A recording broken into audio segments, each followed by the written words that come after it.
I got into a contest called the Extreme Huntress contest. And so I went over to the state to compete in that. I actually got, would you believe, a pig tusk in my arm. And I thought, she'll be right. Everyone has a snake story. So the treatment's a little bit different. So lymphatic fluid is driven by muscular movement. So the more you're moving, your muscles are actually pumping those vessels, which are just under the skin, very small vessels, and moving it through circulation. Alrighty, Bowhunters, welcome back to another episode. Sitting here online with Christie Pisani. Welcome. Hi, nice to be here. Thanks, Matty. Thanks for having me. You're so welcome. It's very funny. I put out a call on my Facebook or Instagram page probably about a month ago now, maybe a little bit longer. And essentially, I just said, look, I want to do a first aid kind of talk in general on the podcast. It'd be cool to kind of put together something where we could essentially try and save some lives out in the bush if something was to go pear-shaped. And I said, who do you know that's in the field and could be good at it, who's done some bow hunting and stuff in the past? And about 3 different people hit me up and said, oh, you got to look up Christie Pisani. And I went searching for you online and I could not find anything. And it'd been about like 3 or 4 hours of like, I kind of gone in and I'd stopped trying. I found plenty on you, but I couldn't find an account or anything on you. And then your brother hit me up and he goes, oh, you should interview my sister, Christie Pisani. I'm like, give me her details because I can't find her.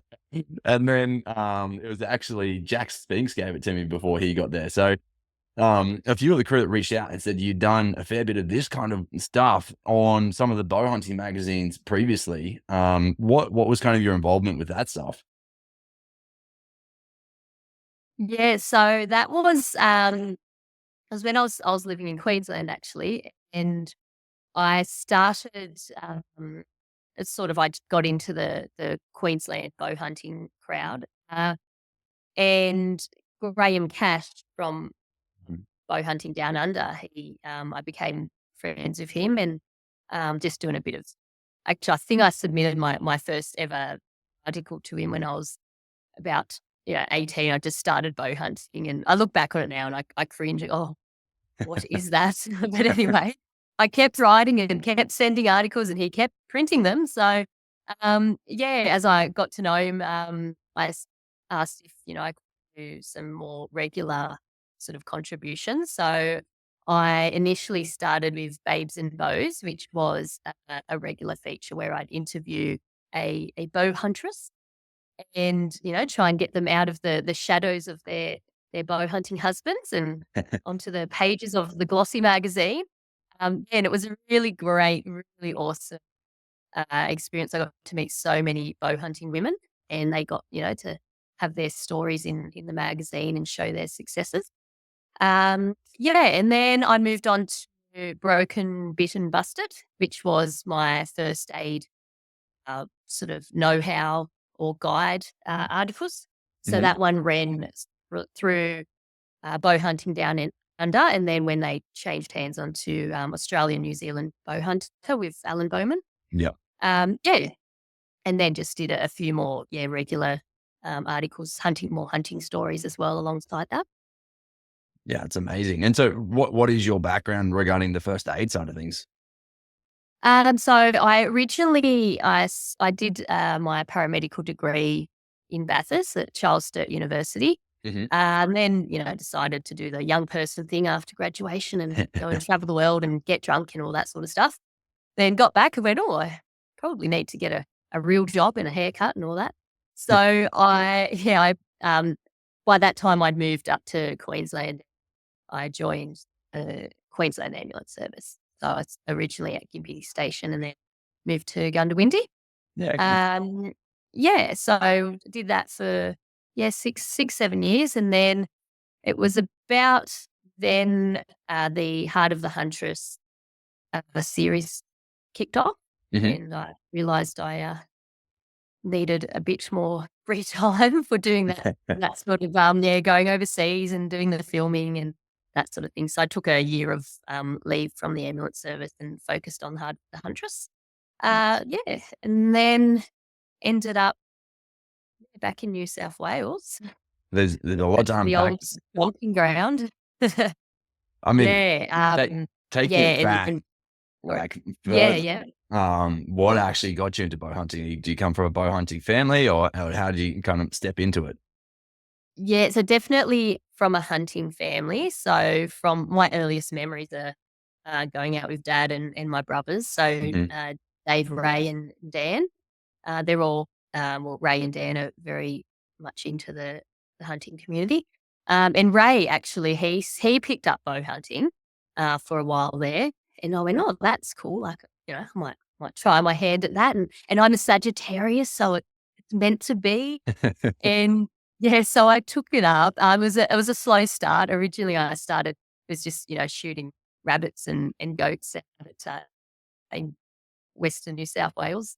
Yeah, and then it wasn't till I moved to Queensland that I started getting into bigger games. So then it sort of progressed. The bigger animals, the bigger the better. That was starting the red deer. Ended up with buffalo and camels, and I realised I enjoyed hunting big, ugly animals. So, yes, Are got a they a few your deer and animals all behind? That's all your stuff? Yeah, yeah, they're all my friends Yeah, behind me. amazing. There's a few on some other walls, but yeah, a couple of African animals as well. Yeah. And so did you stay with the bow from there on out? Yeah, mostly.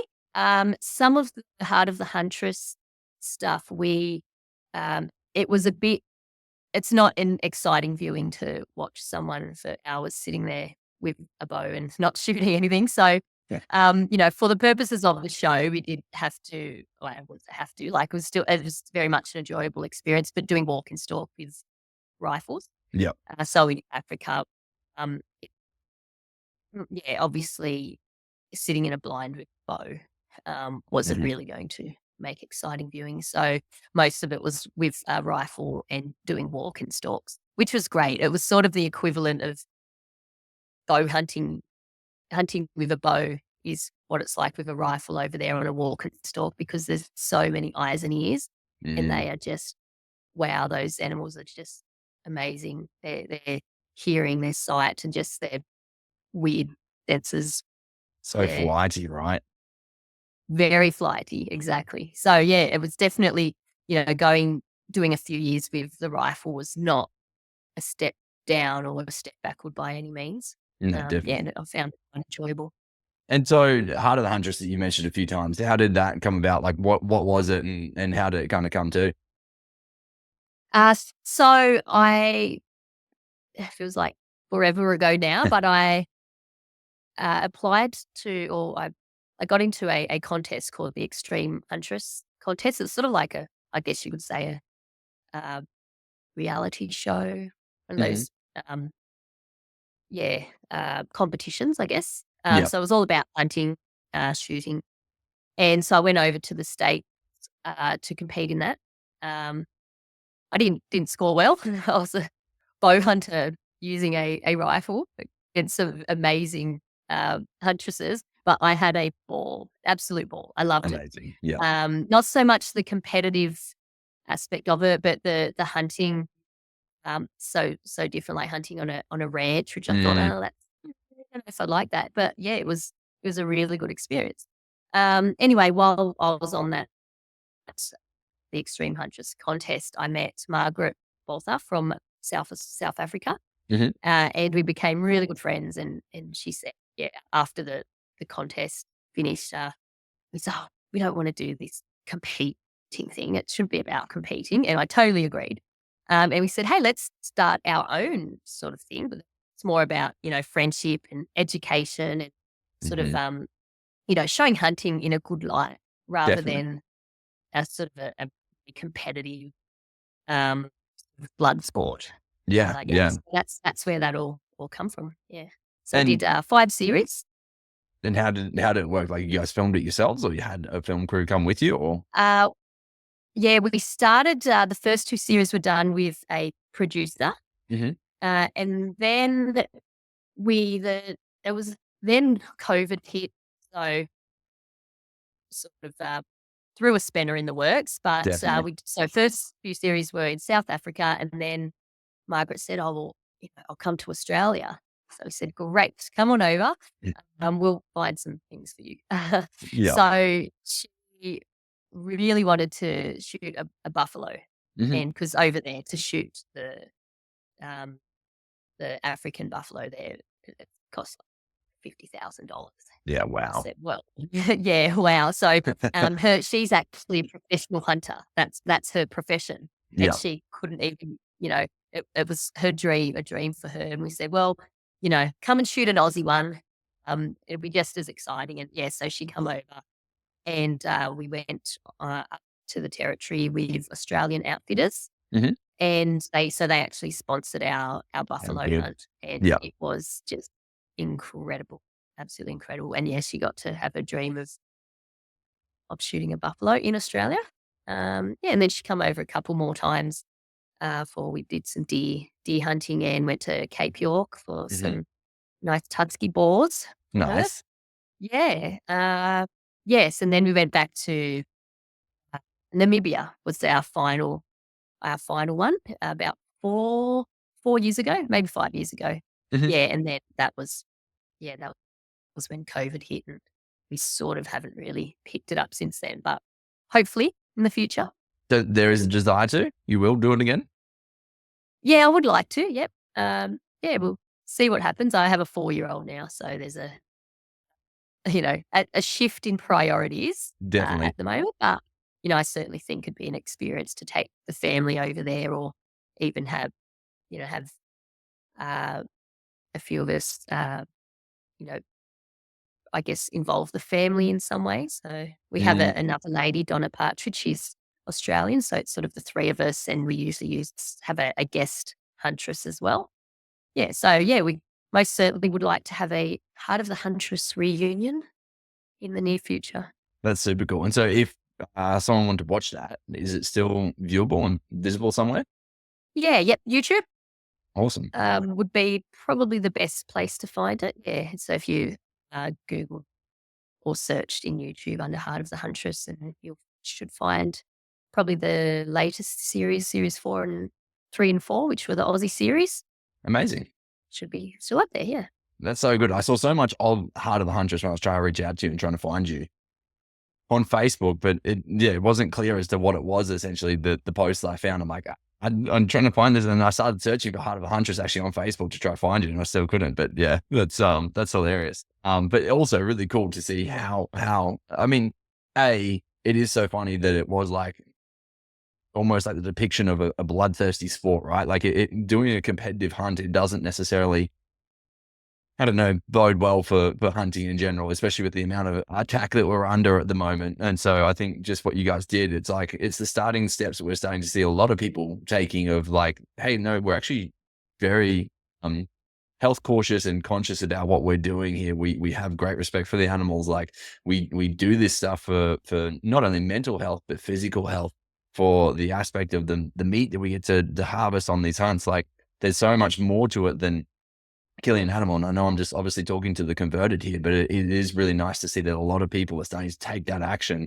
and move those steps towards actually educating the greater public, I guess, about what hunting is and how good it actually is and how innate it really is for us. Yeah, absolutely. And I think we have to get past that, um, trying to convert the extreme anti-hunters, because they're as strong about their views as we are of ours. Definitely. Yeah. So we'll never change their views. But I think where, we'd win some people is the ones that are kind of sitting on the fence. They're like, oh yeah, it's not for me, but Mhm. and I don't really understand a lot about it. And you'll find, those sort of people, if you explain things to them, they actually become really interested. And a lot of those Definitely. people do end up, getting into hunting. So I think Mm. that's great. And the other thing too, we have I guess, the greenies, who, they for some reason see hunting as not a green activity. Mhm. But I think when you look at it, hunters have such a vested interest in looking after the environment, because that's our playground. The bush is our playground. So yeah, absolutely, we're going to try and preserve those natural areas and look after it. So Definitely. Yeah, it's quite a misguided, misconception, I guess. It's very interesting also to see like the actual Greens Party here in Australia, how far fetched they are from looking after the environment too, right? There's like a lot of pushing Yeah, to see, absolutely. yeah, pushing to get money in the door and to make contracts last for long times. Like, hey, let's put this wind farm here or this solar farm here, despite not having a way to actually capture the energy and do anything with it. We're going to put it here and spend all this money on it. We'll probably overspend on the budget too, but it's all right because people have some jobs. Like, come on, guys. Yeah. It goes so far one way, doesn't it? It really does. Yeah. It's super interesting. It's funny, like you said, once you actually start talking to these people and you kind of explain, like, hey, did you actually understand this side of it? Or do you see this side of it? Like, oh no, I'd never thought about that. Like it is, yeah. I think talking to farmers for me over the last 6 years has really opened my eyes so much because they honestly are the backbone of Australia and they produce the produce for us, right? Like, and realistically, without a lot of the stuff that they're doing, Australia would collapse. And it's at the same time, they also get treated like absolute garbage with the rules and regulations they have to go through, the hoops they have to jump through. It's crazy. And I didn't recognize or understand that stuff until I started talking to a lot more farmers over the last few years. Yeah, yeah, absolutely. And yeah, I think it's a great relationship for us to keep with our primary producers is, once again, they allow us property access, but Mhm. I think we're on the same wavelength with them that in that, they provide place like the food for our plates basically. Yeah. Definitely. Yeah. So why I wanted to get you on was, like I said, kind of talking a little bit more about the first aid side of things and seeing what we could do to potentially try to save some lives when you're out in the field. I mean, that might sound a bit extreme and we don't necessarily have to go into the full depths of you're going to die, so you need to save yourself here. And this is that circumstance. But essentially, it all kind of came about because of a hunt I went on recently with my mate Benny Fenson. We both hopped over the fence line after some pigs, and I had an arrow knocked on my bow ready to go. And he stepped forward and he said, "Just look out for that arrow." And then he stepped straight back into me, like he was aiming for Oh, it. I don't know, but he took it like straight in the arm and punched his arm. We put a zot, like pretty much the full width of a zot all the way through, or full length of a zot all the way through his arm. So straight through the tricep. I at first actually thought I'd punctured his lungs. The way that it went in, and it came out like the way that he kind of reacted, I was like, "Oh God, I think I've just hit him into the lungs, like in through the back." And I didn't freeze or freak out or anything, but I went through that situation a few more times over in my head. Like, what would have you actually done in that situation? Like, I don't know what I would have done if it was the lung. And he actually hit me up and said, "Oh, I've got this app on my phone that's really good." That he was like, "You should actually talk about it whenever you do this episode." But it's called Emergency Plus, and the app, it's just a phone app, and essentially it gives you 3 words that you can say based on your location, and it will give the emergency services like your exact location. Like there's no way it can stuff up when you give them 3 words. They'll come directly to where you are, which is great for us hunters when we're out in the field. But yeah, so essentially on that circumstance, I took off my face mask and I wrapped it around his arm as tight as I could, just tied it really tight, just to make sure that we wouldn't bleed out. Well, have too much blood, I guess, while we're out hunting, and we continued hunting because that's what we're there for. But so um, sorry, what was that? so you almost got a perfect broadside shot then. Yeah, exactly. Yeah, it's the arrows are mighty sharp. That's for sure. The broadheads work really well. Yeah, absolutely. Yeah. No, it's yeah, quite scary. And until you're in that situation, it's so easy to be a bit blasé and go, "Oh, that'll never happen to me." Mhm. And then that day that it does, yeah, you think, "Oh, either I'm so glad I went to that first aid course last week," or "Wow, I wish I went to that first aid course." Definitely. Yeah, and there's been quite a few people. One's quite memorable for me of 2 mountain rock climbers, sorry, um, who were on a course, and they said that they enrolled in the week before they attended the course. They actually had a fairly major incident. One of their friends took a fall, and they had no idea what to do. They sort of Mm. blundered their way through, but um, yeah, and then they came on this course and went, "Oh wow, okay, we should have done this or we should have done that." So Yeah. Yeah. It's not common sense when you get to that stage, right? Like there's a lot of things where you wouldn't think, hey, someone's had a fall, so I maybe shouldn't move them because there could be a spinal injury or whatever it is, right? I mean, even Yeah. just off of that, no, I talked about on another podcast about the incident with Benny.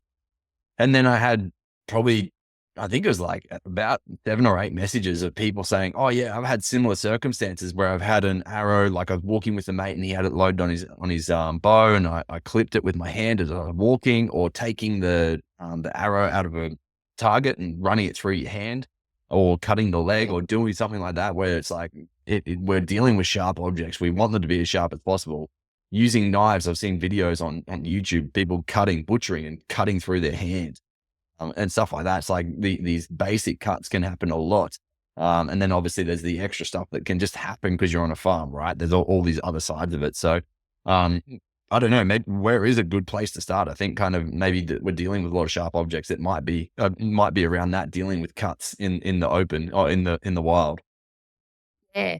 I guess the best place to start is firstly having something to deal with that, as in a first aid kit or emergency supplies, and even just something basic, like, two triangular bandages and pads and a couple of roller bandages. They're going to get you out of trouble. So in our courses, we actually give the students just 2 triangular bandages and 2 roller bandages, and that's Mhm. what they treat these, because we run scenarios with, um, the moulage, fake blood, that sort of stuff, and that's all they're using to save lives for the whole Yeah. 3 days.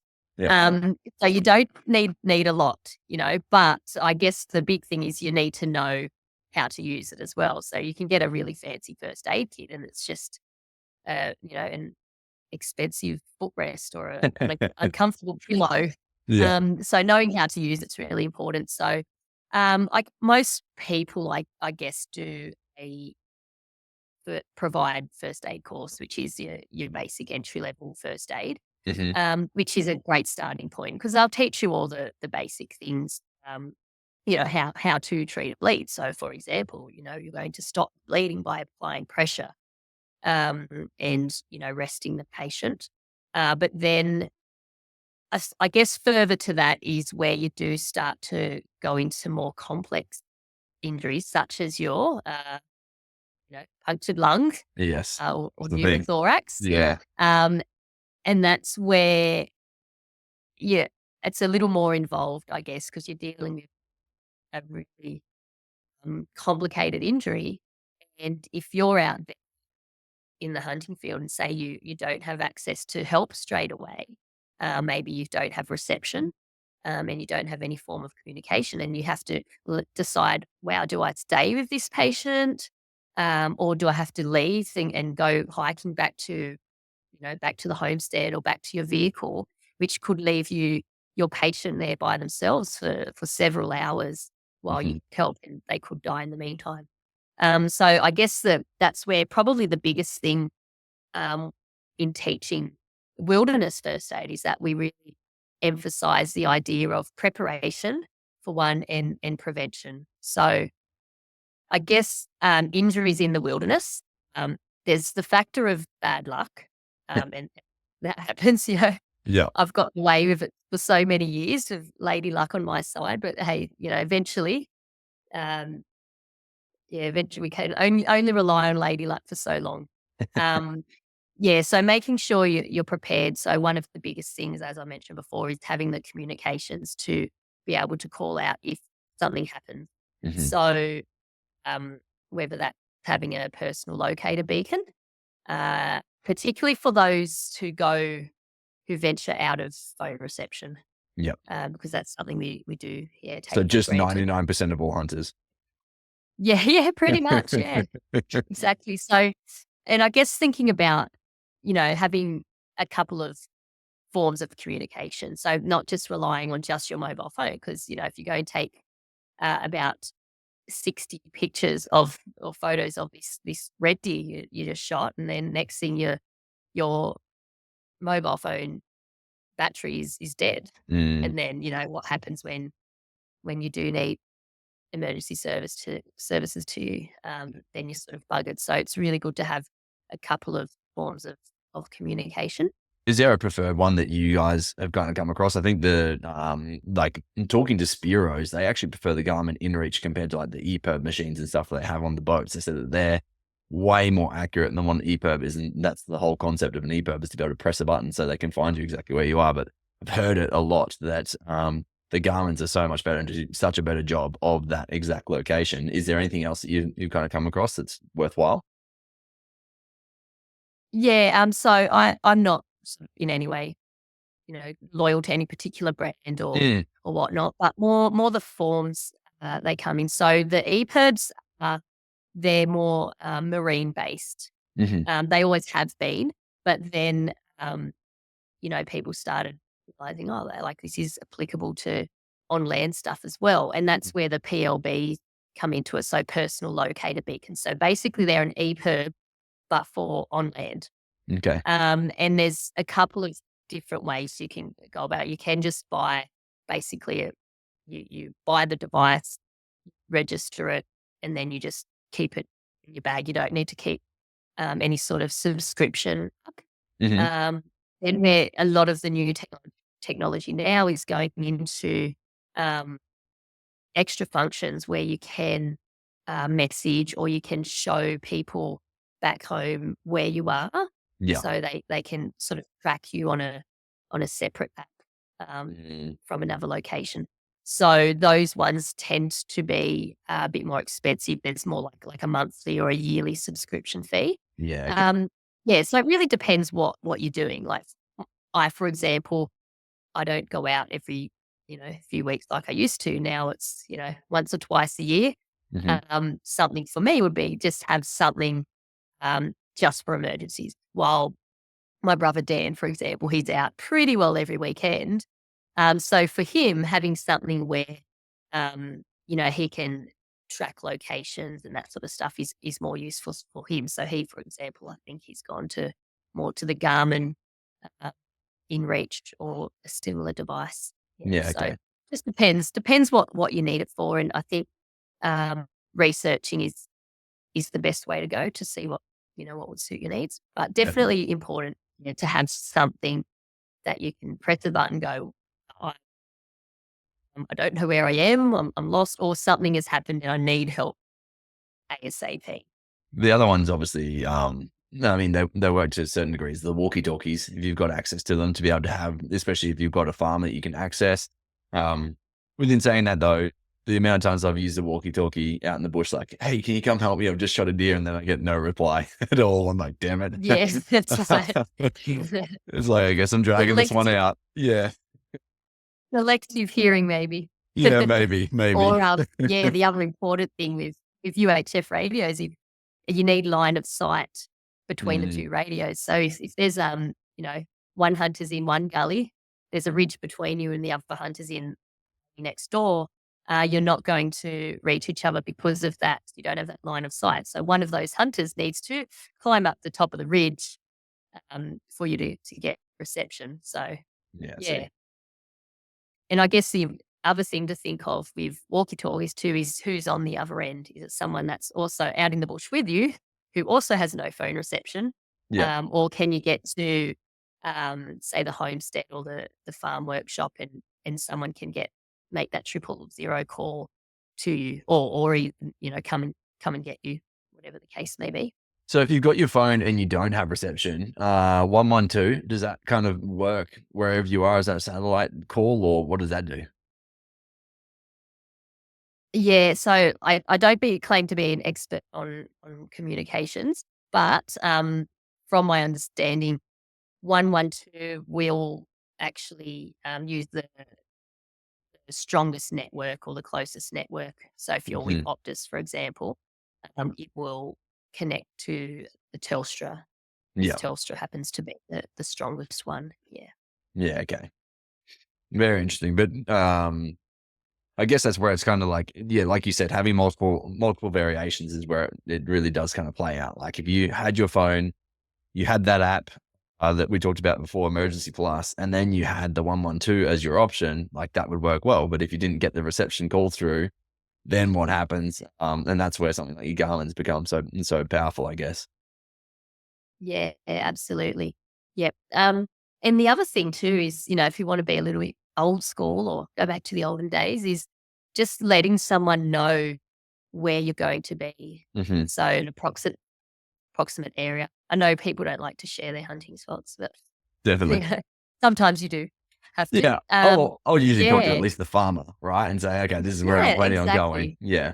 Yeah, exactly. And yeah, so I mean, and giving them, a bit of a rundown of, okay, if I'm not back by this time, you can start to get worried and, let someone know who to call and basically a list of emergency contacts. So whether that's the farmer and then, or otherwise 000 police, search and rescue. Yeah, so at least if something does happen out there, and you can't get that call out or you're unable to move, whatever the case may be, that someone will come looking for you eventually. I'm just laughing to myself because the last time I went on, my wife sent me a message on my way there. She goes, "Where are you this weekend?" Like, Yeah. which location, which area have you even gone to in Australia? She's like, "I know you're hunting, but I don't know where the heck you are. Are you in Queensland or New South Wales? Like, where are you going?" I'm like, "Oh, I guess I probably should tell you that Yeah, stuff." I absolutely. And I if feel it, Dave. the more you're out there, and don't get hurt, you kind of get complacent. Like, You do, oh, yeah. I've been out every weekend since, the 80s and nothing's happened. Ex I'll be right. exactly, it's So, the time that it happens that you're never used to it or never prepared for it, right? yeah, yeah, absolutely. Yeah, So good starting yeah, place is obviously, as we said, having some equipment, at least some sort of first aid.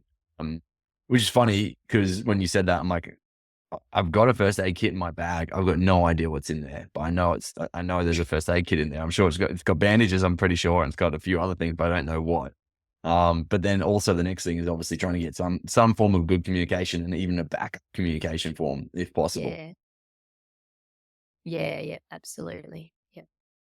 Yeah, and I guess prevention is probably another thing, that we like to talk about. So, I mean, risk is unavoidable in the Mm, wilderness. And that's why we do outdoor sports. So whether it's rock climbing or canoeing, abseiling, yeah, we venture out into the outdoors because it's exciting. There's this degree of risk and unpredictability.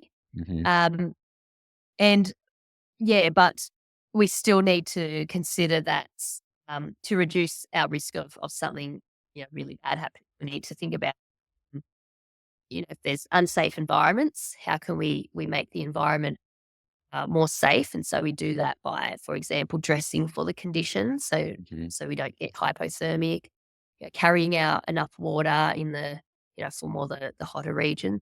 And yeah, and then the other factors that come into it are unsafe acts. So doing dumb stuff, you Yeah. know, climbing over a fence with a knocked arrow right up your side. Yeah. Um, and then I guess things like poor judgment, which, that's just a situational thing. Taking a safe Um, route where you can, like, don't yeah, scale the side of the mountain where it's super steep and you could fall. Yeah.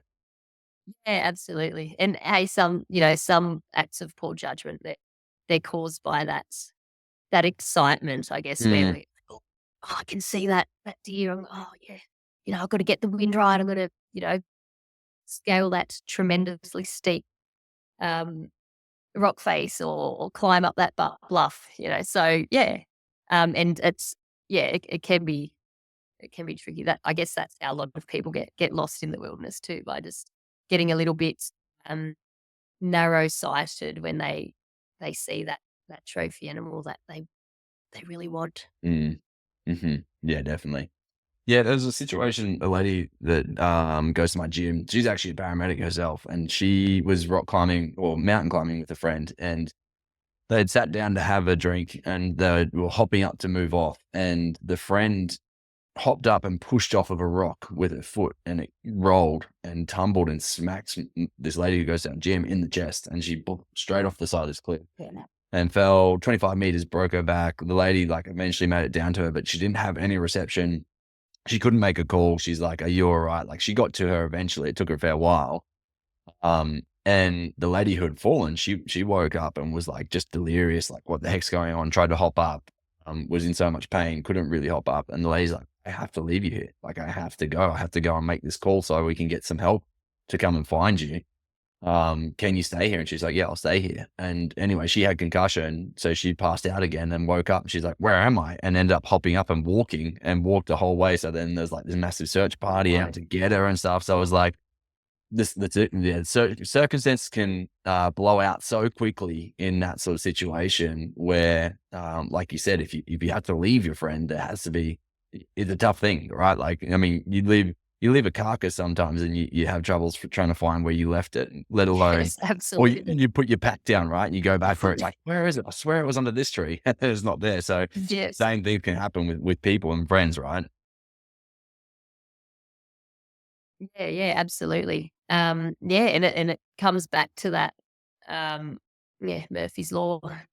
The day you don't have that PLB device, um, is the day you go, "Oh, gee, I wish I had that little device where I could just press this red distress button and help's coming to me." Yeah. Yeah. And so I guess the next side, and then maybe getting a little bit more specific, talking out somewhat situations. Obviously, the best thing for everyone to go and do is get themselves to a first aid course if they can. But in general, like say you were to do a decent cut on your hand when you're butchering, so you've got a dirty knife that's sliced your hand. What are some of the extra precautions people should be taking?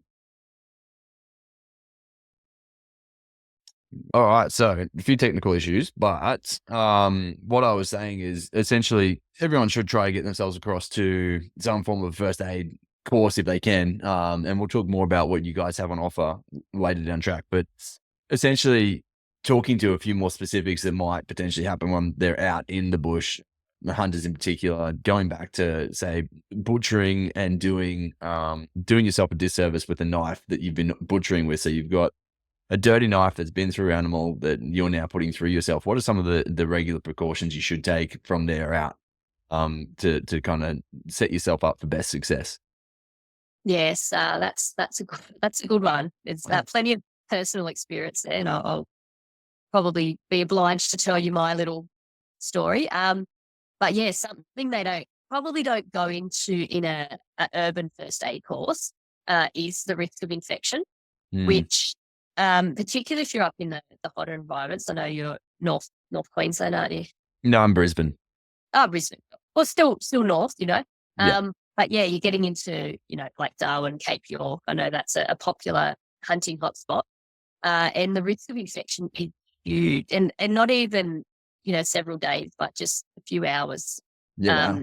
So if you're camping on a large cattle station, for example, and you do touch yourself with a dirty knife or an arrow that's a broadhead that's been through an animal a couple of times, it's the risk of infection is massive.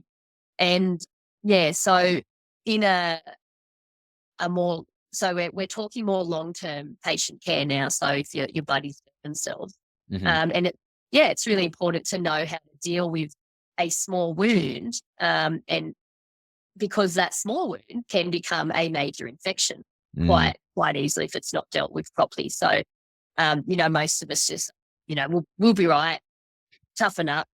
And I have done that on occasion myself. But just knowing how to clean out a wound. So we go into, for example, like high pressure irrigation. So you need to actually really flush the wound out with clean water or saline, and then get the smaller particles out, if there's dirt in the wound, and then knowing how to close that wound up.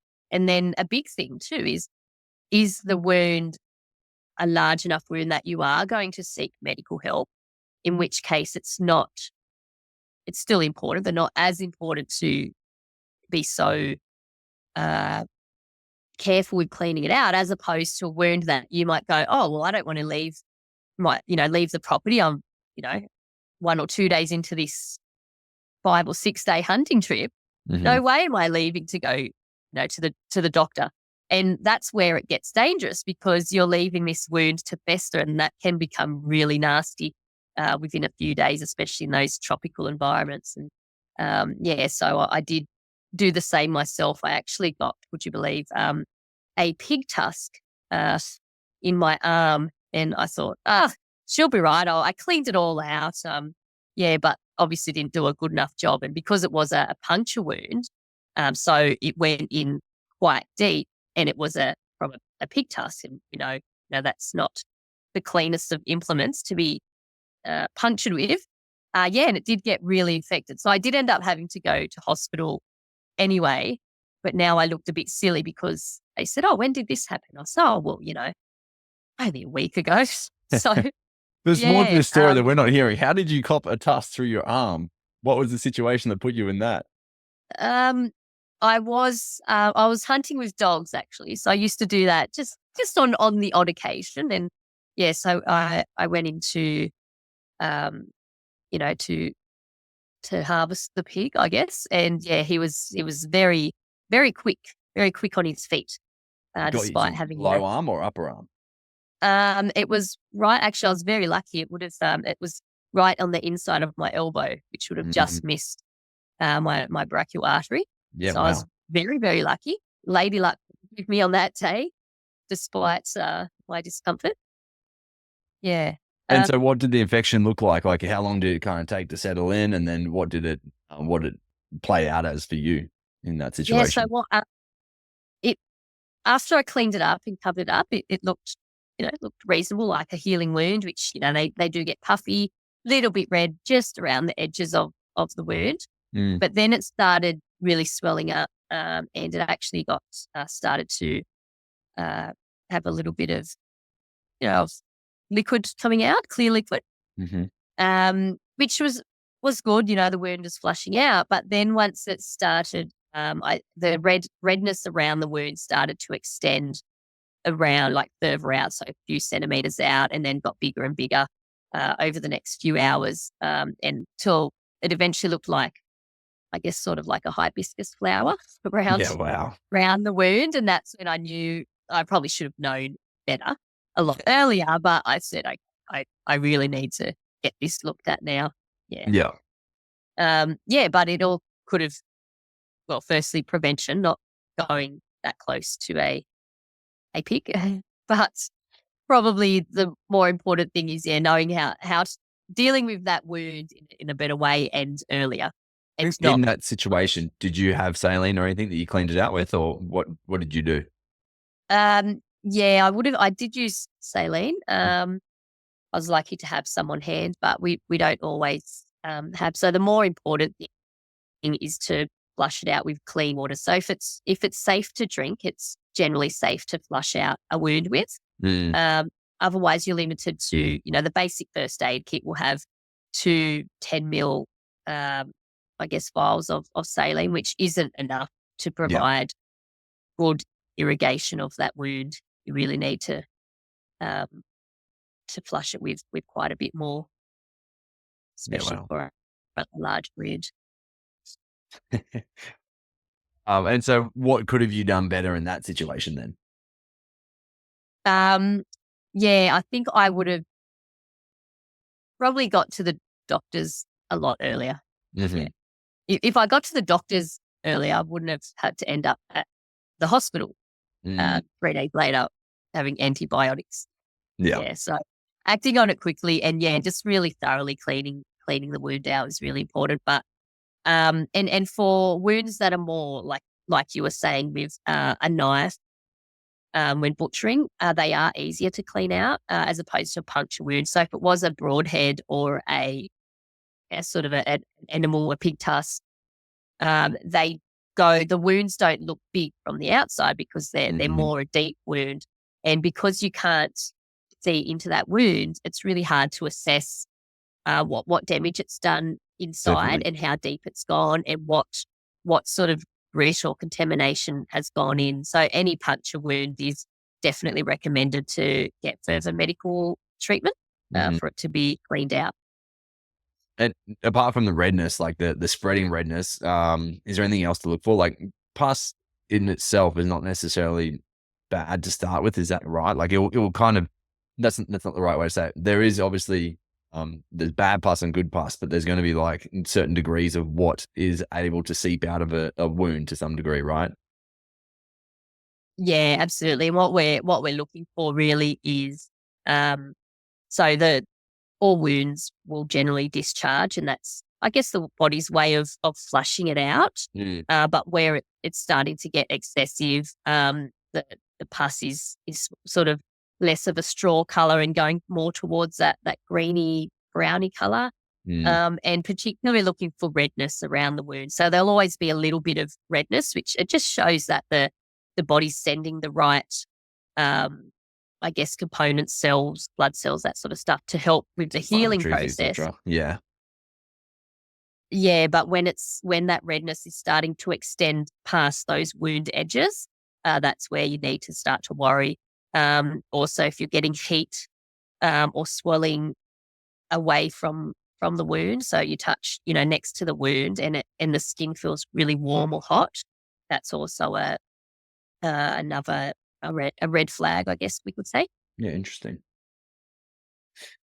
I had a friend who does BJJ and got staph infection on his knee, and it would just look like a pimple. That's all. All it seemed like was just a pimple, and like a I guess a regular whitehead, right? And then he ended up in hospital. He was in the worst agony he's ever been in. He ended up going through, I think he said something like 9 drip bags, essentially over the course of the weekend to try get him back to a happy state, and courses of antibiotics throughout the drips and stuff.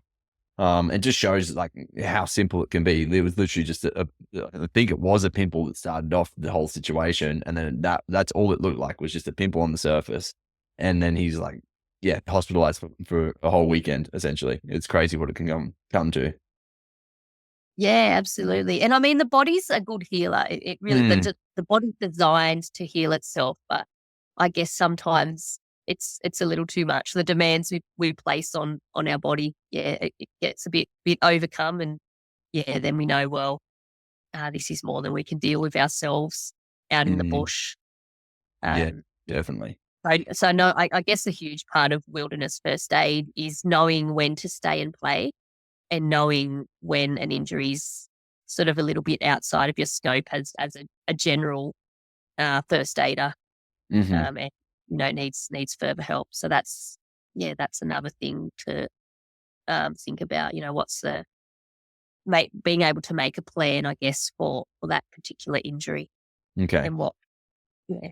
Makes sense. So, I don't know how it would happen. I mean, there's two situations where it would. There's one situation where it's more likely, and one situation where it's not very likely at all. But talking about, let's say, an arrow through the body, what would actually probably happen is an arrow exploding, that you're shooting a carbon arrow and exploding through the arm or through the hand. And then let's say for some bizarre reason you end up with an arrow through you. You fall and land on your quiver, and an arrow, you're punctured with an arrow through. So two different situations. What would you do in both of those situations where there's an arrow actually lodged through, let's just say, a leg versus the exploding arrow variation? Yeah, yeah. Look, so every situation's different, Hmm. and it will depend on your level of training, the exact situation as well. Like I I can't say what to do in every situation, but as a Definitely, yeah. general first aid guideline, um, any embedded object, it's recommended that it be stabilized in place, Mm, so not removed, because the problem is, particularly with fiberglass, for example, like you said, it goes in, it splinters. You're probably going to cause more damage trying to pull it out, and there's no advantage to um, removing the item. yeah, Like we talked about, do we stay and play, or do we evacuate? So that's a definite evacuation.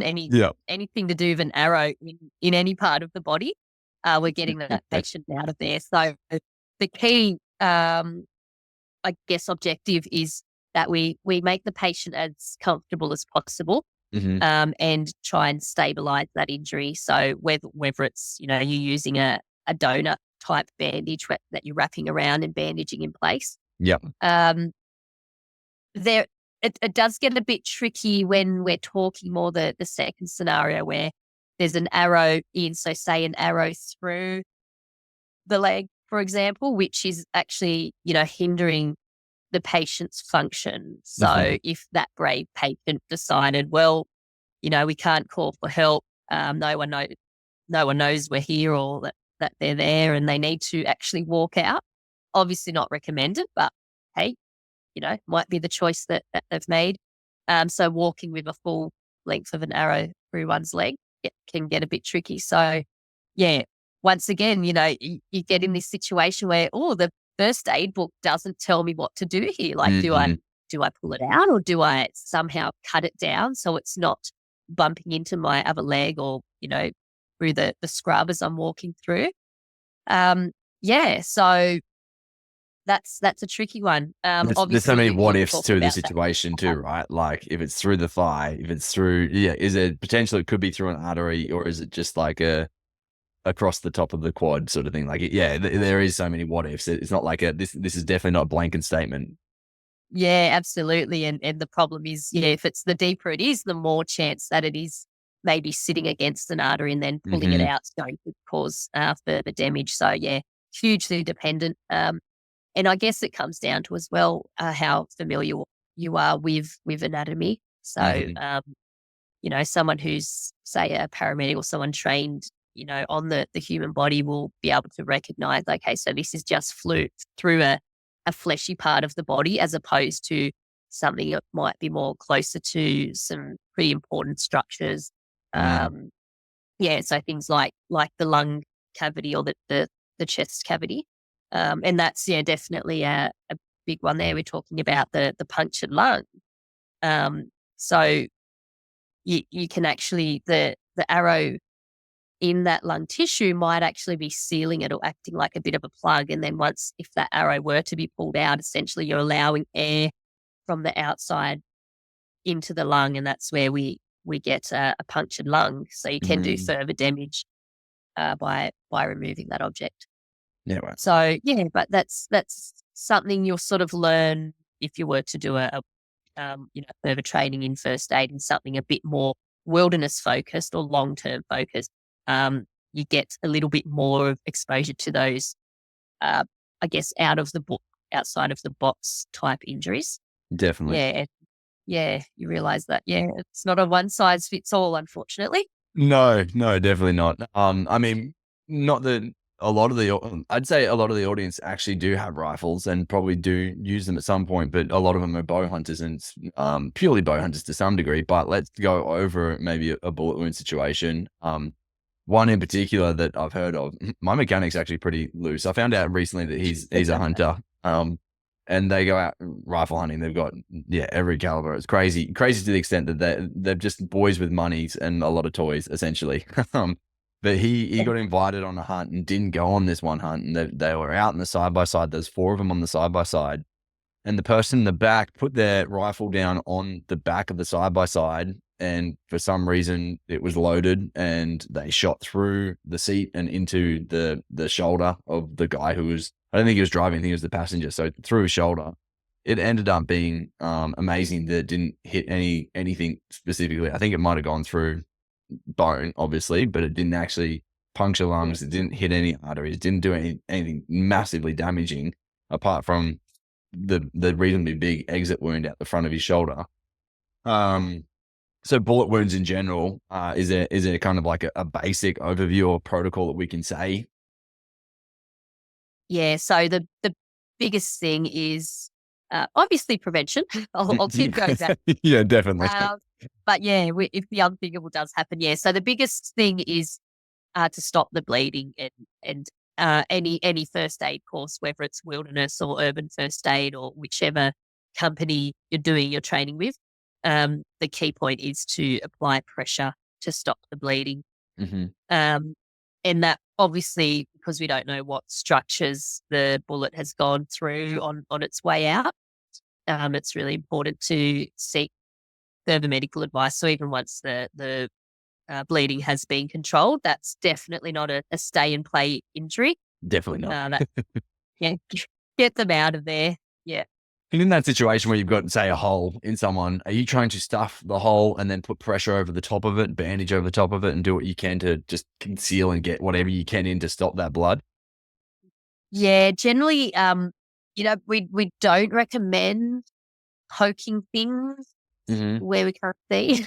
Yep. Yeah, so putting external pressure Okay. is usually going to be enough, because what happens, so inside, so all the structures, the blood vessels that are inside the body, they generally will sort of close up of their own account. So the Mhm. body has three ways it controls bleeding. It will sort of make a bit of a spasm of the blood vessel, particularly arteries. They're quite elasticized, so they'll kind of do this little kind of and Yeah. just Wow. suck in and close up. Yeah, Yep. and then body creates uh, clotting factors. So you've heard of platelets, and basically they go to the area of injury and plug that hole up. Yeah, so on the inside where you can't see, the body's still doing great things to help Mm. that injury. And Mhm. I guess our priority is just to put pressure on the wound from the outside, which will also help to squish those blood vessels closed. So that's what we're achieving by applying pressure to the wound, is we're, yeah, creating kind of a squishing motion to Definitely. stop the blood loss. Um, I mean, the next thing that I think might be somewhat, I mean, you probably deal with a lot of rolled ankles and stuff in hunting, I'd say. But maybe if there was to be an extreme roll where it turns into a break, breaking bones, for instance, if you know you've got an arm that's at a right angle where it shouldn't be, or a leg that's snapped in the shin or something like that. What's kind of the best practice that you can do if you're out in the wild? Let's make it if you're out in the wild by yourself in that situation. Yeah, so well, that one's going to go back to your, I guess, your training. So say Mhm. if that it were someone else, where and your grand plan for, for getting them out of there. So once again, it all comes back to, of course, the are you able to call for help? Yes. So do you have to evacuate them yourselves, or can help come to you? And if help can come to you, fantastic. Your main priority there is to look after the patients. Obviously, they're Mm. controlling any life threats such as airway and breathing problems and active bleeding. Um, and then the priority for the actual fracture itself is just to try and not to create further damage by extra movement.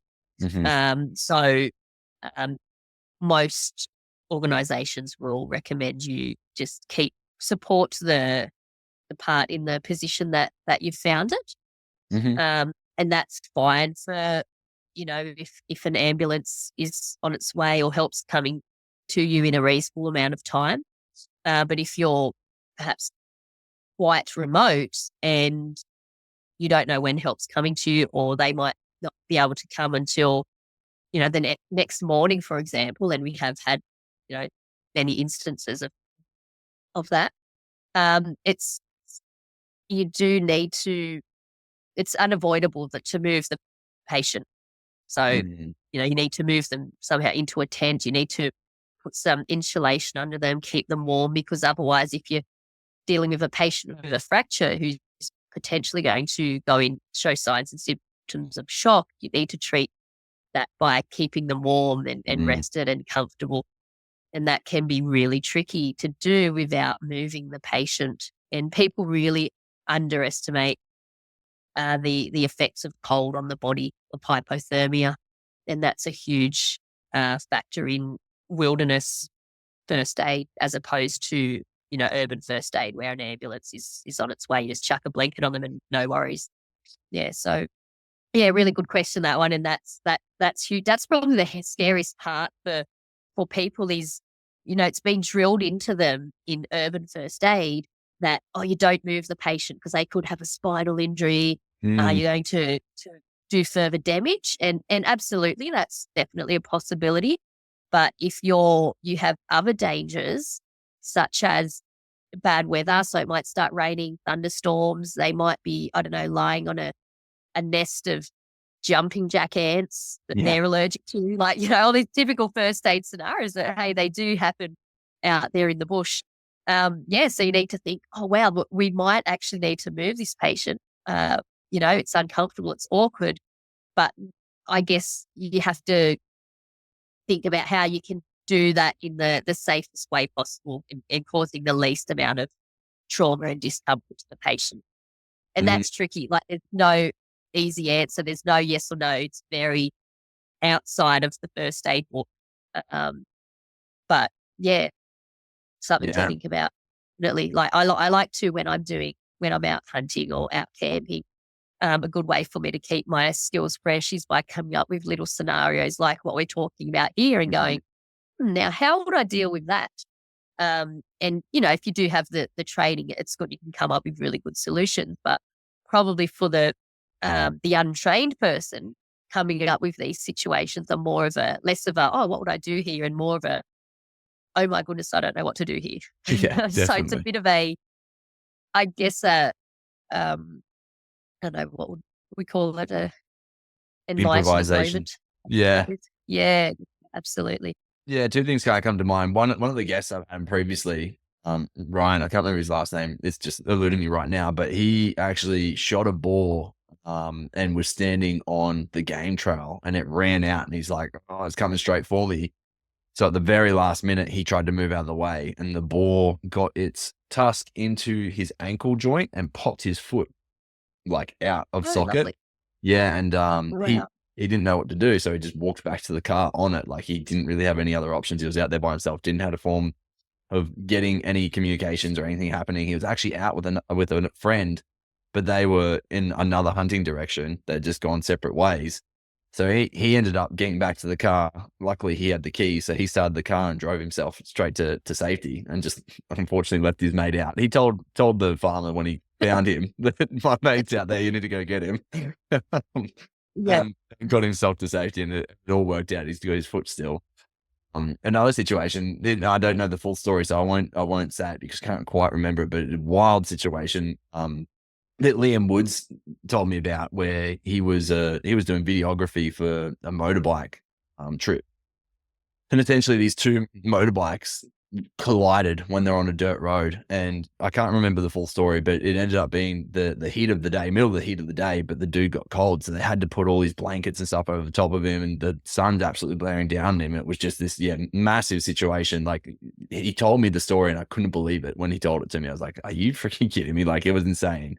It was just lucky he had he works in the mine, so he'd got some first aid stuff that really came in handy when he was in that situation. And it was like a 4 or 5 hour wait before before ambos could get to him, based on where they were. So there is just, it's these little freak accidents that can happen no matter where you are. I mean, really, hopping in your car every day, you put yourself at massive risks regarding the statistics of what happens. But at the same time, it could happen when you're out hunting. You're putting yourself, I guess, at more of a risk as well. So therefore, it is really important that you do kind of back yourself up and have some form of understanding of what do we do if there's a pickle.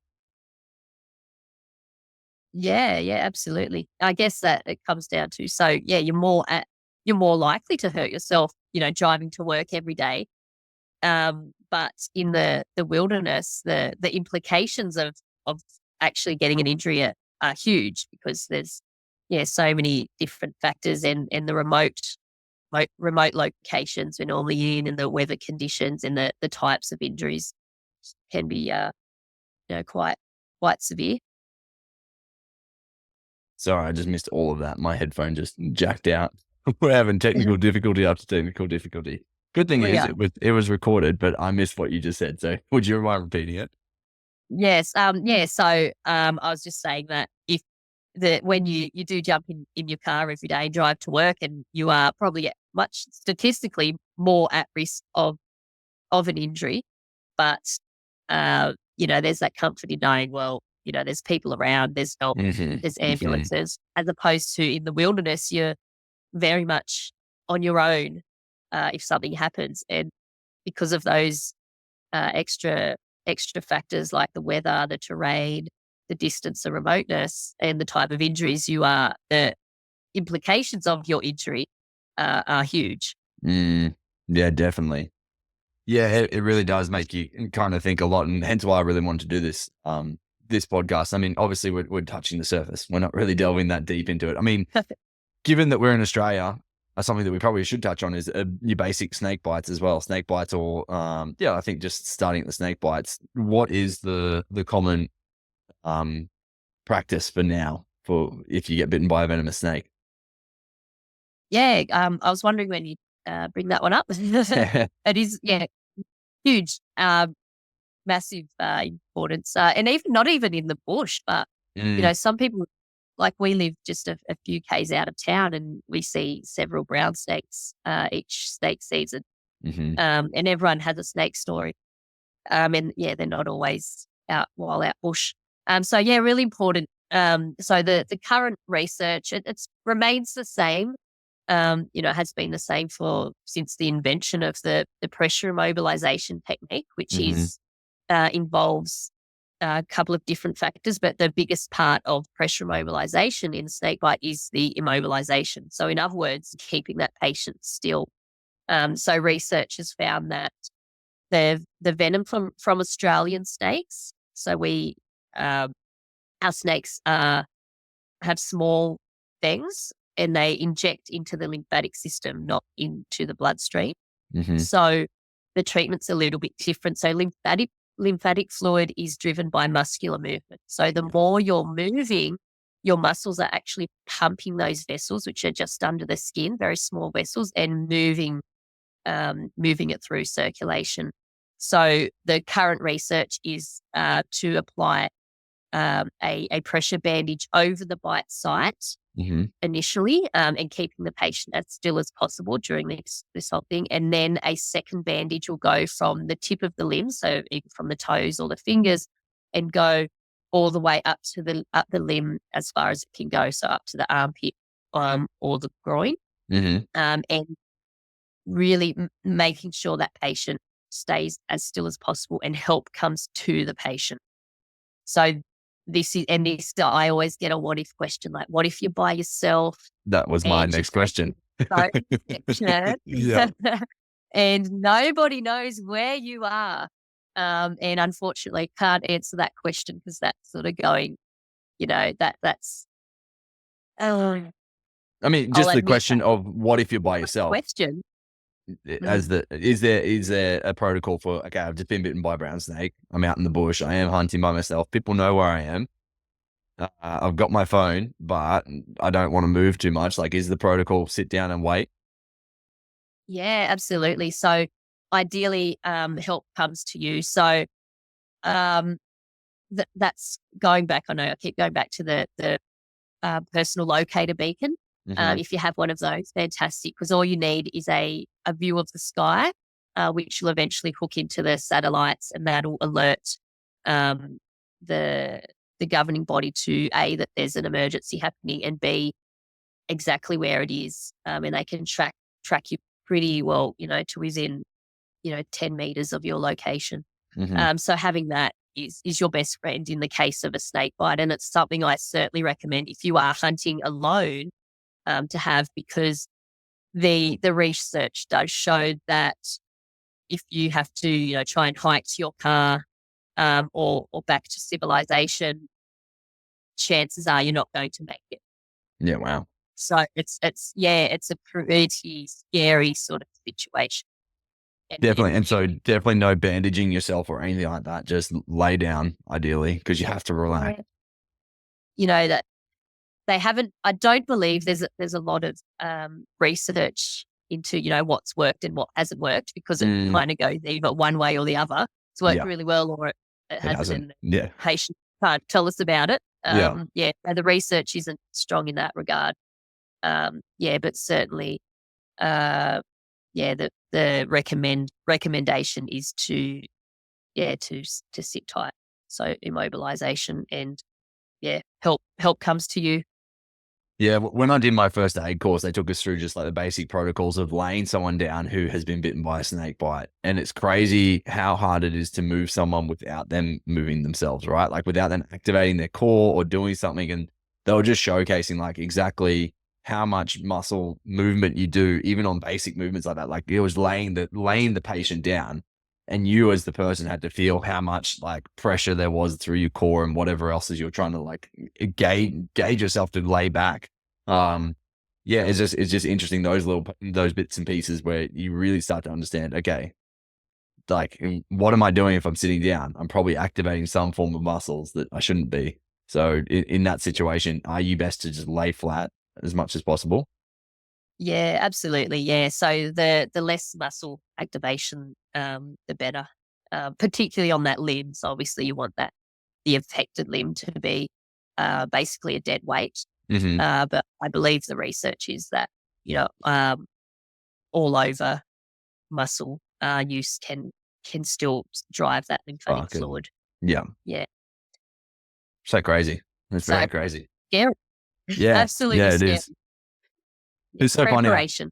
Yeah, I haven't really come across that many snakes in the wild in general. Like I've seen my fair share, but not as many as what I would expect based on where we are, right? At the same time, then you hear other people who are like, "Oh yeah, I see them all the time, like literally all the time when I'm out hunting." So yeah, it really is just it will get you on the day when you're not expecting it, right? Yeah, absolutely. And it's so true. Like I've seen so many more near my house, Yeah, more than I have. But you know, if you get bitten by a snake near your house, you're in a better position to get to hospital. So that's comes down to that. Yeah. definitely. Yeah. Risk. I had like basic farm injuries. Is there kind of like common things that you guys hear about or come across within your teachings, I guess, that is worth pointing out based on a farm? Yeah, probably a lot of cutting injuries. So angle grinders Mm, seem to be a quite the culprit. Uh, yeah. Uh, Probably in my career as a paramedic, I've seen a lot of the farming injuries were amputations or similar to amputations. mm, You know, cattle, you know, pushing against the gates in the yards and farmers crikey. getting their hands Mm, crushed and caught in implements. Yeah. But yeah, mostly they've been to do with sharp objects, really. hmm. Yeah, I guess we've kind of already covered to some degree. Um, let's say an amputation, you come across something, maybe just fingers moved off of a hand. What is kind of the best practice? Obviously, getting them to safety as soon as possible, but I'd assume wrapping and bandaging to stop the bleeding and grabbing the digits if you can and get to a doctor or a hospital. Yeah, absolutely. So this is one we in our teaching we teach about. There's a big patient and a little patient here. So the big patient is the intact human. So they're the important bit, and they might be fairly attached to their fingers, or well, not attached anymore, but they were once quite attached to Yeah. their little fingers. So they might be very concerned about, oh, where's my hand or my fingers, about the actual part. But the priority is obviously the living patient. Yeah. So yeah, caring of the wound. So getting that pressure onto that wound to stop the bleeding. Hmm. And I did mention earlier about the way the body reacts to injury, and that Mm. it sort of I guess shrinks or closes up blood vessels, and it's due to like hormones and chemicals that are released into the body, adrenaline, that sort of thing. Hmm. So they will be your friend initially. And we're just helping along by adding that extra pressure to stop the bleeding. But obviously, the effect of those chemicals do wear off as well. So it's important to keep on checking that wound and making sure it hasn't started to bleed again. Um, and yeah, and then once the patient is dealt with, the bleeding stopped, they're being treated for shocks, they're kept warm, reassured, and treating any other injuries they might have, then you can worry about the parts. So the best case for successful reattachment is that the part is cleaned where possible. Mm. So it doesn't you don't need to to be getting a scrubbing brush out or anything, but just high pressure irrigation with some nice clean water, and then wrapping that in some gauze, and into a waterproof bag. And then if you can, keep that nice and cool somehow. So obviously if we're out in the wilderness, we won't be carrying an esky of, of icy water, as they say in the first aid books. But yeah, trying to do the best we can to keep it safe, so away from heat. Yeah. And, if you, keep it next to a cool bottle of water, that might be helpful. Mm-hmm. Chucking the aircon as fast as possible. Yeah. And then the other thing that I had, and this was based on recently on a hunt, I was walking and I stood on a little stump, like a little tree that had been broken off essentially. And all that was left was an incredibly sharp stump, and it went straight through my shoe. And I thought I'd literally put it through my foot at first, or slice my toe open, is what it felt like. And when I took my shoe off, luckily it just gone in between my big toe and my next toe, just snuck straight through. And so it was very lucky. Yeah. I was like, oh, this is literally day one of my rut at the start of this year, or in April this year. I was like, oh no, what have I done here? And then I took my shoe off and realized it was just like, it just scratched. It was all good. It left a good sting.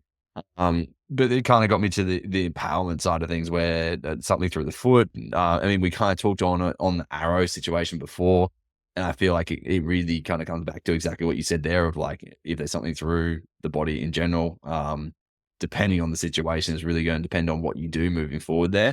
I guess, yeah, in my thought process in general was, what are the other things that you could potentially fall on? I guess if you're falling down a hill and you get a log or something like that through a limb or through part of your body, or I don't know, falling onto a fence and getting fence post or something like that. I'm sure there's 101 situations that you've come across, but in general, I guess we go back to the exact same things that we've said before, right? It's, hey, if you've got the PLB, you let that off as a PLB. Is that what you said it was? Yeah, PLB, personal locator beacon. Yep. Locator beacon, yeah. So letting that one off if we can, and then based on the situation from there, it's really going to be, either getting yourself comfortable and keeping it in so you can get yourself to safety, or making the decision, if you can, to go from there. Yeah, absolutely. And yeah, it will depend exactly on what it is. If it's something that's still in situ, like attached to the ground, and you're attached to that item, that makes it a bit tricky. But if it's something like you've landed on a stick and it's kind of now just stuck in your leg, once again, just keeping it nice and stable with a bandage and a pad and a bandage around it. And controlling bleeding is the most important, obviously. If it has hit a vein or an artery, there will be bleeding to contend with, and that's where it is a little bit trickier than just a straightforward hole or a gash or a laceration, for example, because you can't really put direct pressure over the object. You can only put the pressure around the object. So that's tricky, and pulling it out. So if we're inside the body, if the body has already created that or started that clotting process, pulling it out is actually going to create more bleeding, because you're basically ripping out those already formed blood clots. Yeah. Plus it's doing further damage as you remove the object. Yeah. I mean, if you think about it, if it's a stick with knots and different bits and pieces on it, like, that extra damage you could do could be quite brutal too, right? Yeah, absolutely. Yeah. Wow.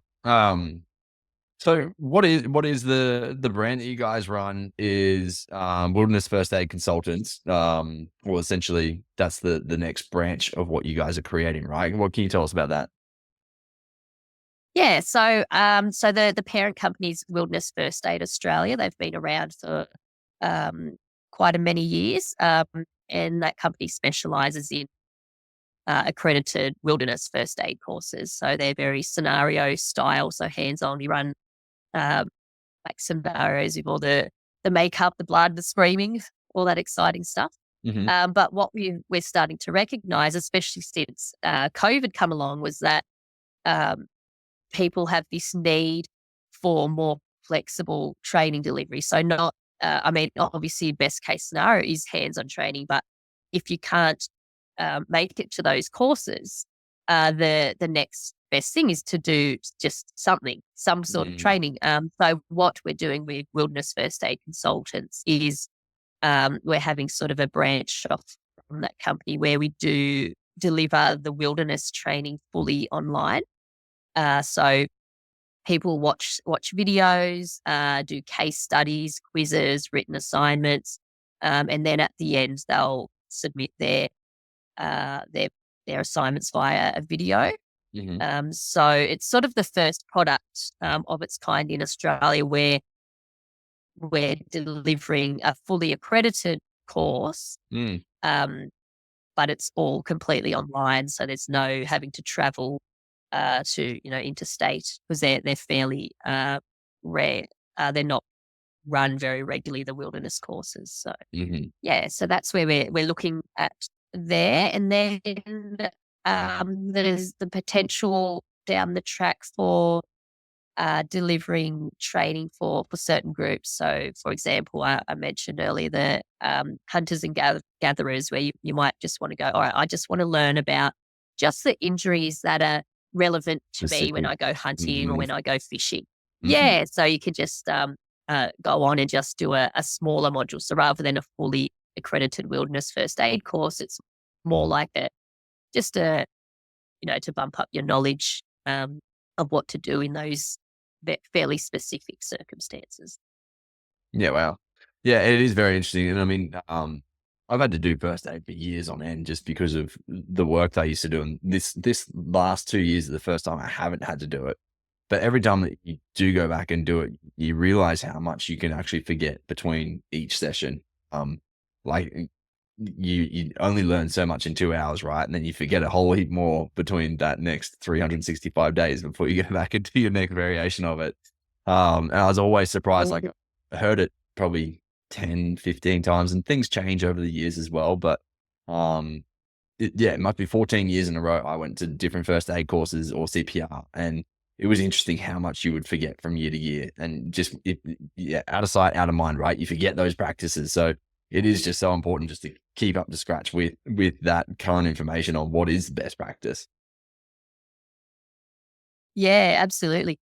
And that's why, the current recommendations are every 3 years for first aid and every year for CPR, just because need to, particularly with your CPR, you want to create that muscle memory. So you're, just like brushing your teeth or tying your shoelaces, for example, we have muscle memory. And the thing that you need to do with first aid is to repeat and practice it constantly, so it becomes muscle memory. So you just pretty well jump straight into action. And and that can be tricky, because you can practice other sorts of skills like shooting your bow or firing a rifle. You can practice that, but first aid is very hard to practice. Which is a good thing for most people. Like if you're not having to practice first aid, that's probably a really good thing. But the downside of that is that you're not getting to practice first aid. So something I recommend is to just sort of come up with little scenarios.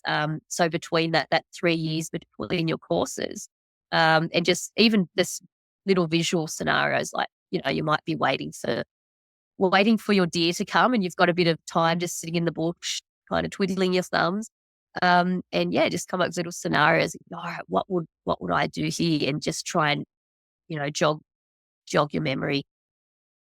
And the other thing that you can do is jump online, and there's so many good YouTube videos of how to do first aid. And you can just pick a topic each month. So, this month I'm going to look at how to treat a bleed. Then the next month, okay, I want to look at how to treat an embedded object, or whatever a fractured leg, whatever the injury might be. And it just keeps your brain thinking, I guess. Definitely. It's also very interesting to see how people respond in real life situations as well, right? Like usually these mistakes and accidents will happen in the time when you least want it to, right? You're going to be tired, you're going to be fatigued. There's going to be not typically, but it might be at the end of the day. It's like the situation where everyone's not at their best, and then something like that happens. It's very interesting to see how everyone kind of responds in that situation, because it's not something you have to deal with every day. Yeah, it is very interesting just to watch it unfold sometimes if there is a obscure situation that comes about.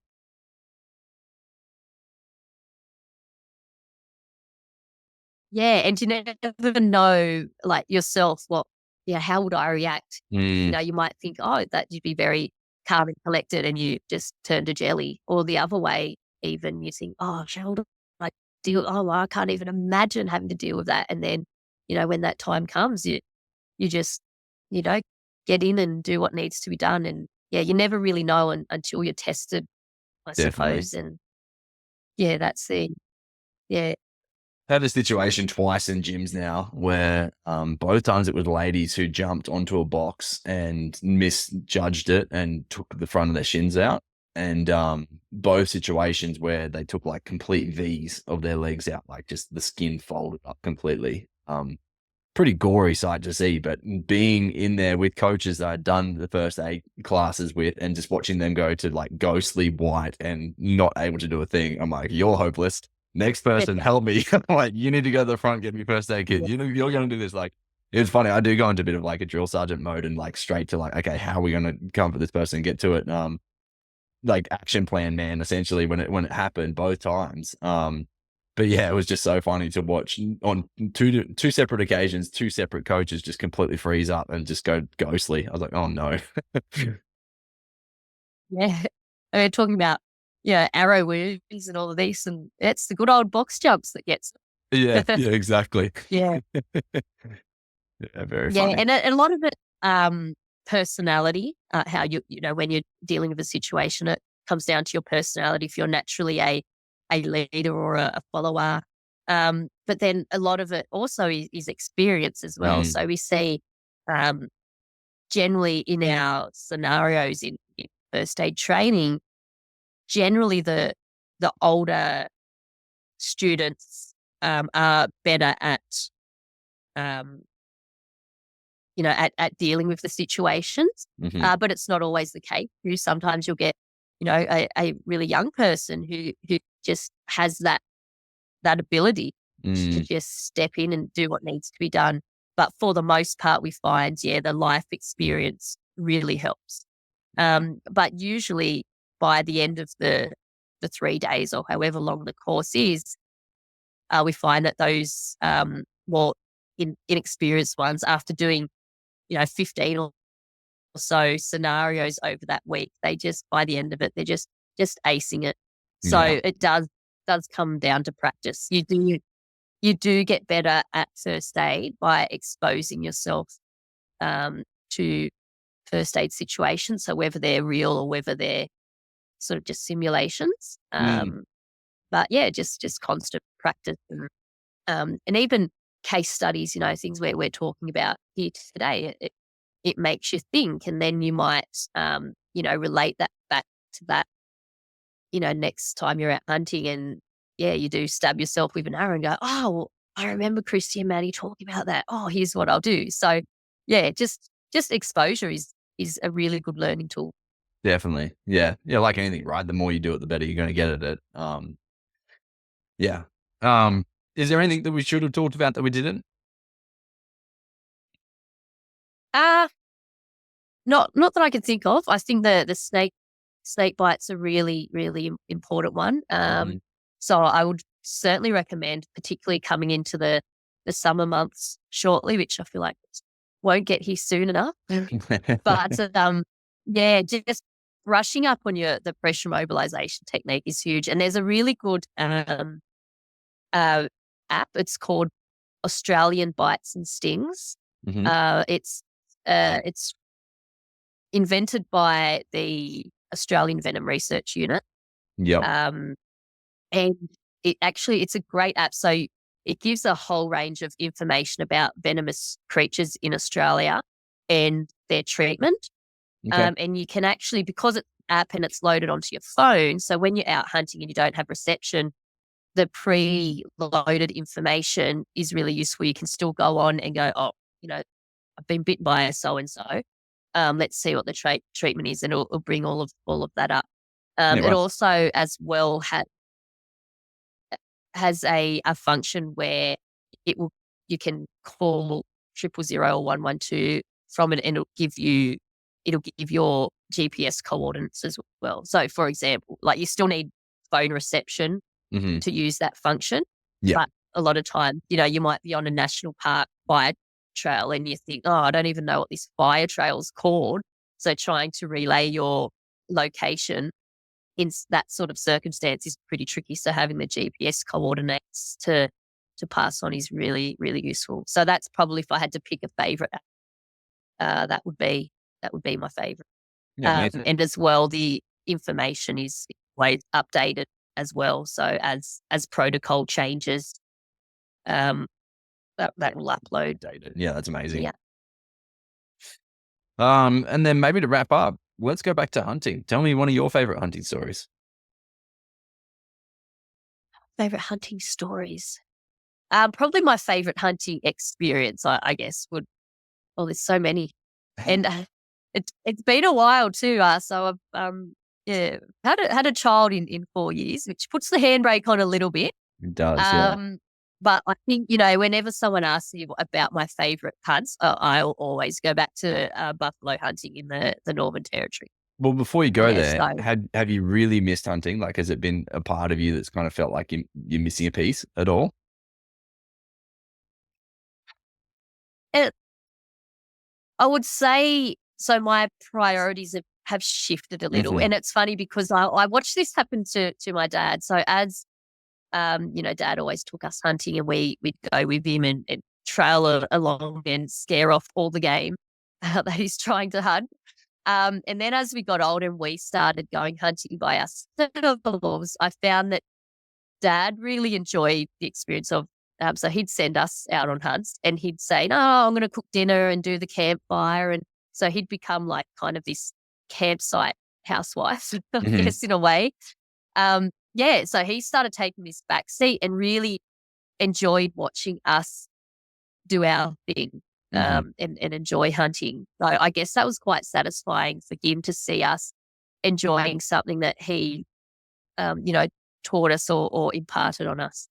And I guess, after having a child, I'm sort of going that way myself. So Yeah. it's less about me picking up the bow and taking trophies. It's more about me taking Cody out into the bush and watching her really enjoy not even hunting, but even just the simple things like, Mhm. the campfire experience, or just walking around the bush, picking up kangaroo poo and all that fun stuff.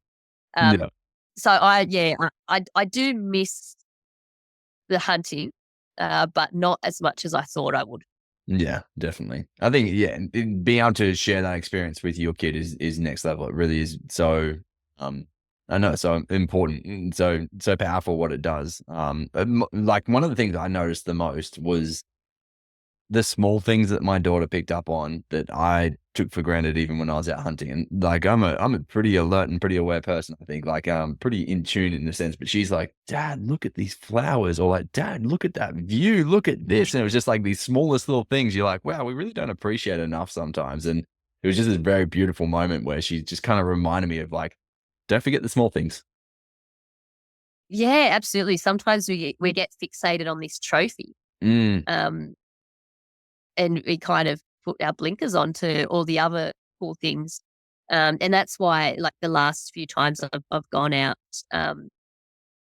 I wouldn't even call it's more like less a hunt and more a walk with a bow in my hand. yeah. And I was happy just to go for that walk and just see the deer. And I think I knocked an arrow maybe probably 4 times in the last 4 years, but That's it bow hunting. actually doesn't bother me at all. That's just bow Yeah, hunting. yeah, yeah, exactly. And if you're happy to go out, 9 times out of 10, not even knocking an arrow, then probably bow hunting isn't really for you. Yeah. Yeah, that's I guess what I tell people. Like, to be a bow hunter, you really need to enjoy the whole experience Hmm. that goes with hunting. so the camping, the the landscapes, the sunsets, the exercise, Definitely. whatever it is you enjoy about hunting that isn't directly actually harvesting an animal. Yeah, it'll whip your ass, but it'll make sure that you have a fun time while you're doing it. Yeah, definitely. So sorry, I interrupted the buffalo hunt. Back to that. Oh, yes, yes. We went off on a tangent, didn't we? Yes, yeah. Yeah, so buffalo hunting, yeah, um, it's just the adrenaline of it, I guess, and we went back to that whole, that I spoke about at the beginning, where the unpredictability of the outdoors is Mm, also what makes it exciting, and that's, I guess, the same for buffalo hunting, because they are such large, aggressive uh, animals, and you're trying to get within, because you want to get as close as possible because they are so huge and very dense muscle, and if you are drawing a lighter pound bow, obviously you can't be taking 40-50 meter shots, so mm. you're getting so close to these. It's just eh, hard to explain unless you've done it, I guess. Do you um remember how close you were and stuff for that hunt in particular? Probably one of the closest I got would have been maybe 15 meters. Yeah, wow. Yeah, yeah, yeah. And you knew I was there. It was one of those moments. Yeah. And Did then he give you any scuffs of the feet or anything like that? yeah, he wasn't happy with me. And Yeah. then yeah, I he sort of come walking quite purposefully towards me, I guess. And Yeah. I took the shot, and uh, thankfully took it down. And then it was funny actually, that trip, I actually went home after that trip. It was, you know, pretty exciting story to say, oh, there's buffalo, and it was so close, and this happened. And then I read my star sign. I'm not huge into astrology, Mm. but I read my star sign was Sagittarius. For that the week before I left, and it said, it was very specific. It said, be careful. Uh, Large animals might be more aggressive than they appear. There you go. Oh, wow. That's interesting. Yeah, there you go. There you go. There you Yes, I should have read that probably before I left for the trip. But anyway, So yeah. being that it was that close and towards you, did you take a frontal shot? Um, I think, yeah, I think it was a front shot. Yeah, Mm. it's going back a little while now, but yeah, Yeah. effective. The front shot is, yeah, quite effective, especially if if you are drawing that lighter poundage. Mm. You've got a very slim chance of slipping it between two ribs. If they know you're there and they've sort of got that head up and a little bit towards you, and it closes the ribs on that side. Mm. You're just, playing with lady luck, trying Definitely. to slip one in the costal space. Yeah, so the front on shots, Super very effective. daunting, but quite effective. Yeah. Yeah, no, I definitely something we've covered on the podcast before. There's actually there's a book. I can't remember who the guy is that's written it. I'm pretty sure it's like a PDF download you can get online. But essentially, he's just talking about the effectiveness of it and showcasing the whole body and outline the anatomy and why you should, if you can, take that shot, especially with the lighter poundage. Yeah, pretty interesting read. Something that we covered, I think, with Adam Barter on his podcast that we did after his hunt to the Northern Territory. If anyone wants to go back and find that, but yeah, it is very interesting. I mean, in general, most people say the frontal shot on anything's going to be so lethal. It's just about your accuracy and if you can make that happen. Yeah, absolutely. And I guess the problem with the frontal shot is if that animal is front to you and they've got their head up enough to expose that front, they Mm. know you're there. So, Yeah, yeah, that's daunting in itself. definitely. And the fact that you don't probably have a lot of time to take that shot. It's a very small window of opportunity. Yeah, yeah, definitely. Well, Christy, thank you so much for making this happen. I really appreciate you coming on and sharing your knowledge with us. Where are the best places for people to reach out if they want to learn more about what you guys have on offer through the Wilderness First Aid Australia? Yeah. Yes. Thanks, Matty. Thanks so much for having me. It's my pleasure to talk about this stuff, and I hope it might prompt someone to to seek further information and be able to save a life. Hmm. And yeah, so in regards to first aid training, you can check out www.wfac.com.au.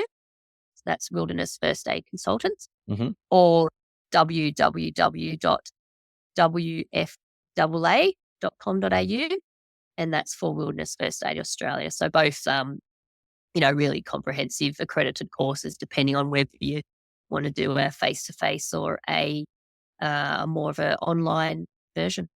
That's amazing. Great. Well, thank you very much. Appreciate your time. Yeah, wonderful. Thanks so much.